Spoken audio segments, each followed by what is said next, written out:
अब हम देखने लग रहे हैं हमारा नेक्स्ट डिज़ाइन पैटर्न जो है फ्लाईवेट डिज़ाइन पैटर्न। तो ये भी स्ट्रक्चरल डिज़ाइन पैटर्न के अंदर ही आता है।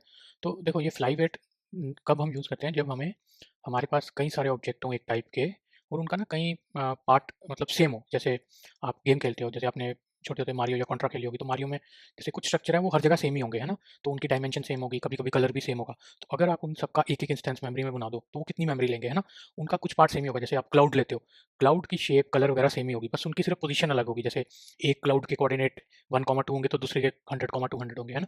तो अगर सपोज़ करो हमारी कोई गेम है जिसमें इतने सारे सोल्जर्स हैं या इतनी सारी बिल्डिंग्स हैं, तो हम क्या चाहेंगे उनका कई पार्ट जो है ना मेमोरी का वो रीयूज़ हो जाए, तो कॉमन रहे और बाकी हम मतलब वेरिएबल बना दें। तो वहाँ फ्लाईवेट यूज़ होता है जब आपको अपने सिस्टम की मेमोरी कम करनी होती है, क्योंकि आपके पास ऐसे ऑब्जेक्ट हैं जो काफ़ी सिमिलर हैं।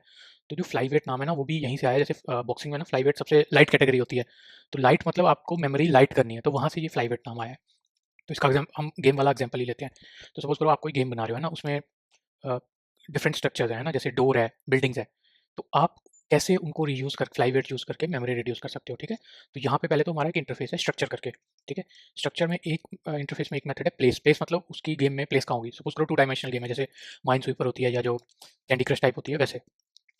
तो उसमें इसकी प्लेस क्या होगी, जैसे कोऑर्डिनेट क्या होंगे, ठीक है? अब मैं यहाँ पे इसके 2 बना रहा हूँ, एक तो मैं बना रहा हूँ स्ट्रक्चर में, एक मैं ले रहा हूँ बिल्डिंग, ठीक है? बिल्डिंग ले ली मैंने, यहाँ पे इसके दे देते हैं प्राइवेट स्ट्रिंग कलर।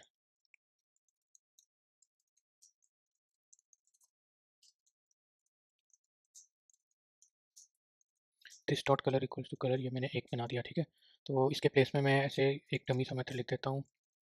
यहाँ पे देते हैं कलर बिल्डिंग एट एक्स। मतलब ये मुझे, अगर मैं ये सिस और इसका प्लेस मेथड कॉल करूँगा तो ये मुझे ऐसे लिख कर दे देगा कि red red building placed at this और blue building placed at this, ठीक है? ये मैंने बना दी एक बिल्डिंग। अब मैं इसको कॉपी कर रहा हूँ, मुझे एक सिमिलर चाहिए, सपोज करो डोर्स, है ना? बिल्डिंग में डोर भी हो सकती है, मे बी कुछ न्यू वर्ल्ड के लिए, जैसे समथिंग लाइक दिस, है ना? तो इसका भी सेम ही रहेगा कोड।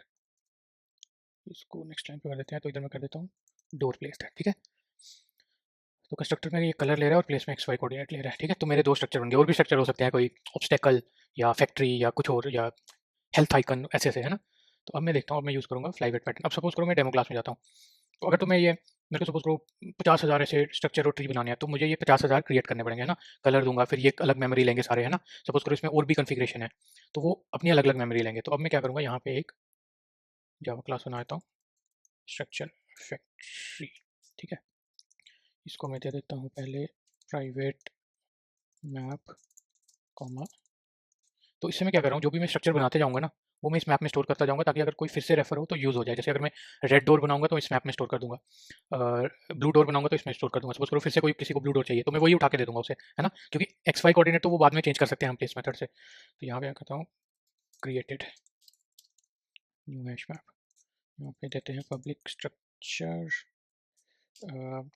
क्रिएट, इसमें दे देंगे स्ट्रिंग टाइप, कलर देते हैं पहले, और स्ट्रिंग टाइप दे देते हैं, ठीक है? तो पहले यहाँ मैं चेक लगा रहा हूँ, इफ़ नहीं, पहले की बनाते हैं हम। की हमें क्या चाहिए, जैसे हम चाह रहे हैं कि रेड डोर स्टोर हो जाए या ब्लू डोर स्टोर हो जाए या ग्रीन बिल्डिंग स्टोर हो जाए, तो की मैं कैसे बनाऊंगा, कलर प्लस टाइप, ठीक है? तो अब मैं यहाँ आता हूँ, करता हूँ इफ़ क्रिएटेड डॉट कंटेन्स, ये क्या हो रहा है, अच्छा मैप इसने इंपोर्ट नहीं किया शायद, ठीक है? क्रिएटेड डॉट कंटेन्स की रिटर्न क्रिएटेड डॉट गेट की, ठीक है? यहाँ पे मैं एक एस आउट भी लगा रहा हूँ, ताकि हमें पता चल जाए रीयूजिंग।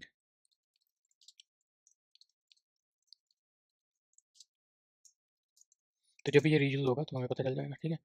ये तो हो गया जब हमारी की हो। तो अब देखते हैं if type dot equals door, तो करेंगे हम क्रिएटेड डॉट पुट की कॉमा न्यू डोर कलर, ठीक है?